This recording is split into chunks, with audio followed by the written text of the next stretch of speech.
Welcome back, everyone, and happy October.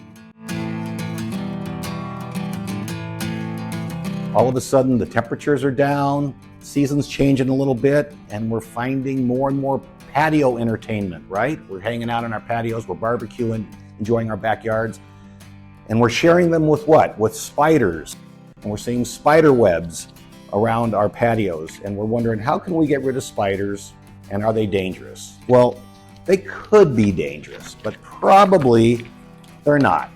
But what we'll give you at Bug and Weed Mart is a little guide, and this comes from Banner's Poison and Drug Information Center. And this basically shows you everything in Arizona that could sting you or bite you, including the bad spiders. And it also has poison controls number, very important to have living in the Southwest. So we'll give you that. And then what we're going to do is we're going to introduce you to a couple different options. Some as inexpensive as $14 that you can mix with water in your pump sprayer. And what you can do with that is apply those directly to areas outdoors that you don't want spiders to survive in anymore. You can even apply these directly to the back of patio furniture and the underside of picnic tables.